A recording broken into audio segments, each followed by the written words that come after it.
we don't know about that violence element. When you talk to people about colonialism, even those who consider colonialism a bad thing, and you'd be surprised how many people don't, because of the miseducation we've experienced.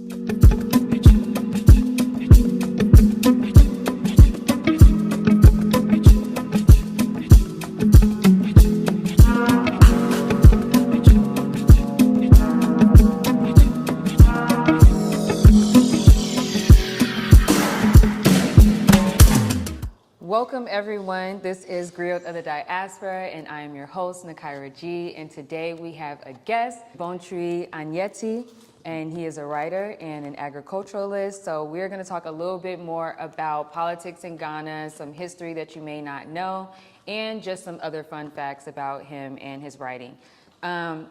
Really quick, I met Gbontwi at an event in December where they were talking about Pan-Africanism, socialism, and political education in Ghana. So we are going to talk a little bit about that today. So before we get into anything deep, first, how are you? Yeah, thank you, Raj. I'm very well. Very grateful to have entered a new year. I'm not somebody that takes tomorrow for granted, so I'm appreciating that I'm here. And despite Africa's plight, I feel like I have a lot, of course, to be optimistic. I feel like we all do. So thank you for having me, and I'm looking very much forward to our conversation. Thank you.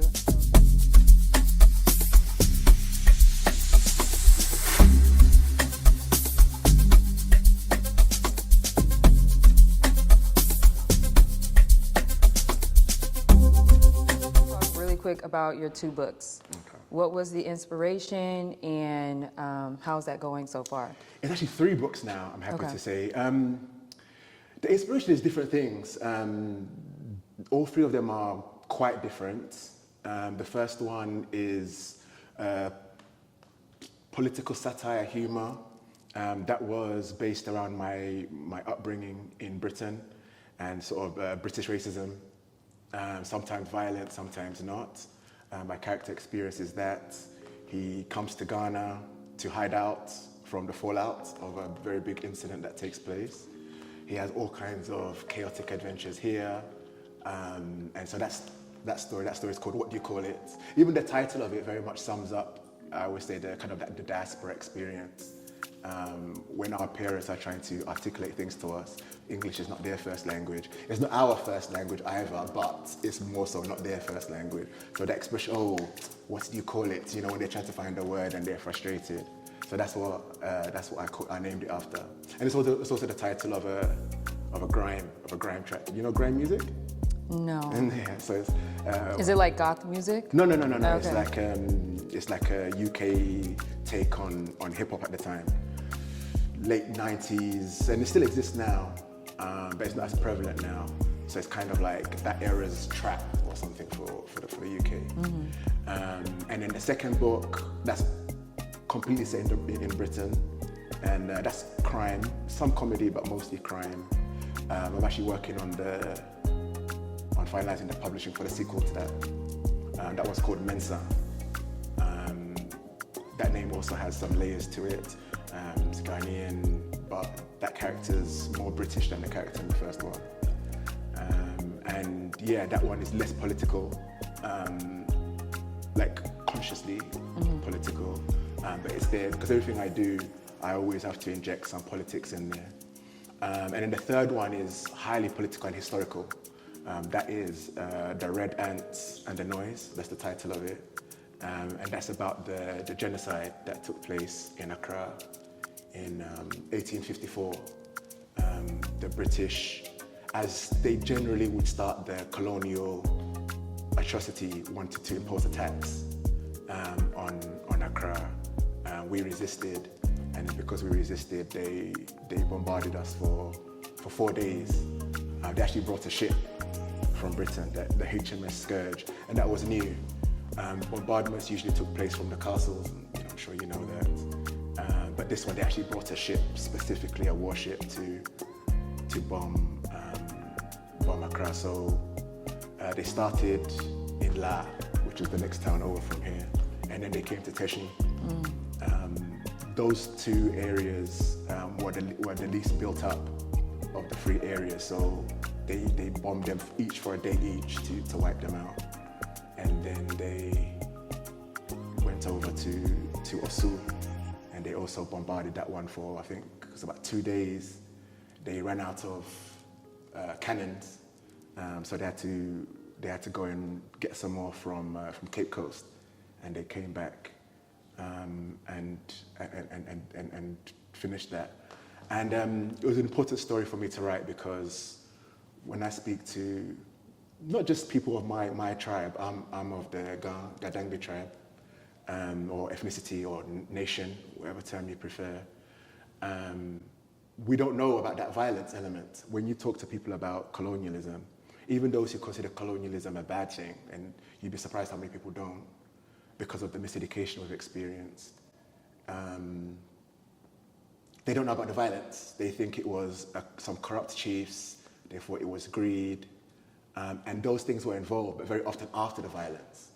So in Accra, in Cape Coast, you'd see examples of them killing those who were resisting and then replacing them with those who we know would take coins and mirrors and gunpowder, you know, the kind of stories we hear. But the original resistance element within our rulership was first eliminated, and then it was twinned with trauma. So I think just recently, Holland, Netherlands returned, when I say recently, I mean 2011, which is, 14 years ago, but in historical terms, it's nothing. They just returned the skull of a king from Cape Coast, Badu Bonzra, his name was, and he had tried to resist Cape Coast, the Dutch there, and they killed him, and they put his skull on display or something. On display, and then I think when the flesh wore away, they took it into the ship, and then they took it to Holland, and it's been there for, I guess, for like 2 centuries or something like that. And these are all things that have shaped our behaviors. There's one book I really like, sorry to be going on a little bit here. It's okay. By an African-American auntie, Dr. Joy DeGroy Leary. Post-traumatic slave. Right. Yeah. And in that book, she breaks down many of the behaviors that African-Americans exhibit as throwbacks to the chattel slavery experience. And we don't have a version of that on the continent that I know of, where we are able to break down the way she did in that level of detail, the behaviors we exhibit today that are direct results of trauma. So you have the situation where your town is wiped out. When they started the bombardment, like I said, in La, where I'm from, they started it on the day of Homowo. Homowo is our New Year's festival. August time. Yeah, August, September. I think it actually started September 11th. September 13th, sorry, is when the bombardment started. That date was our Homowo.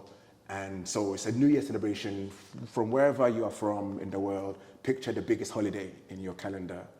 So you can imagine there would have been alcohol, merriment. People are not ready for anything military. And all of a sudden the bombardment started. So they started it intentionally on that day. One, because you're not ready, so you can't defend yourself. And then secondly, another element is the spiritual element. You have Homowo, this is your not only your national celebration festival, but it's twinned with a lot of your traditional belief systems. If we can bomb you and kill a good number of your population on that day and you're not protected by those deities, then those deities, you need to come over to our side.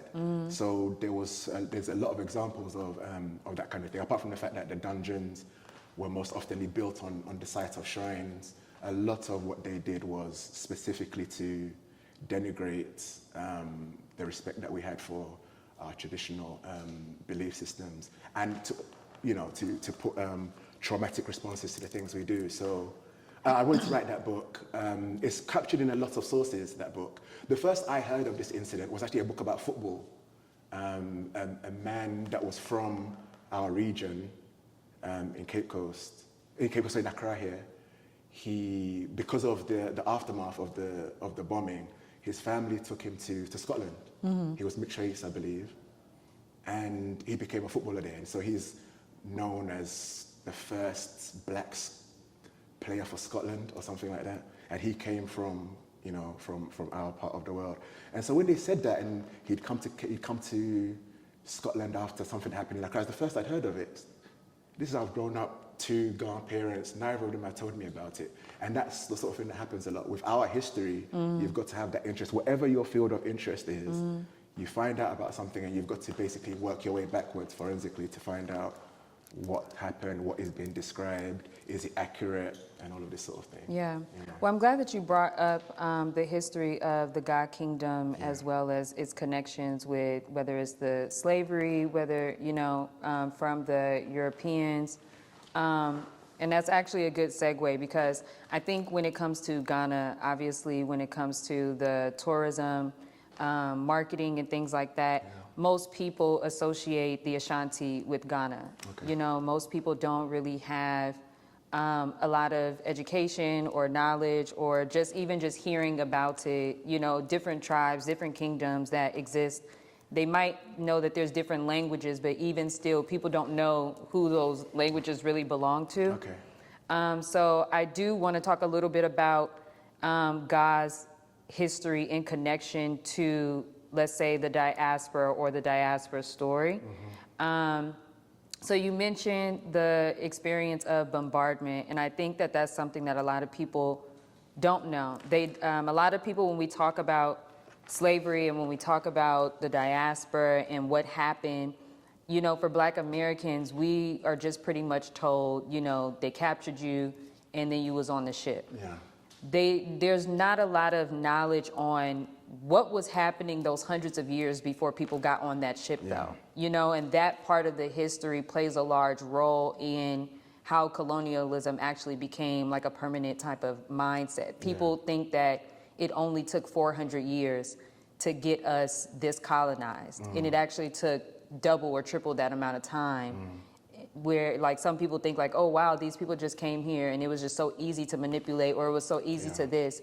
But people forget that there was hundreds of years prior to those ships being built, those ships going to these different countries, where, and there was even times in Ghana where Europeans were, they owned certain towns where Africans weren't even allowed to live or be and exist for a certain amount of time. So I do want to talk a little bit about that with, because I don't know very much about the Ga Kingdom. So I'm curious because when you talk about the history with Cape Coast, how does that connect to like Asafo number 5, the kingdom that built the dungeons? See, that's like, fancy history, which I'm not as strong on. Real quick, y'all, make sure you download my new ebook. It is a travel planner and journal. I made this about 1.5 years ago, and it's really, really cool. There are 10 different entries. So as you are on your travel journeys, make sure you download this ebook. It's only $10, and you can get it on my website today at nakedgoldonline.com. You can download it, you can print it, whatever works for you. Make sure you cop that today. There was even biological warfare in the form of influenza, Spanish influenza, that was brought artificially to these shores, specifically to clear space in those areas.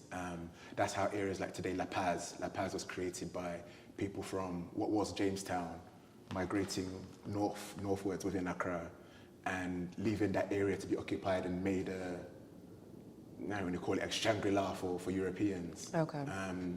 And so there was that. Another example, a bit closer to the Asafo thing, would be the wars that took place between, still the area of Jamestown, between people on the eastern side versus the western side. Those on the eastern side that were closer to the Dutch dungeon, Usher Fort,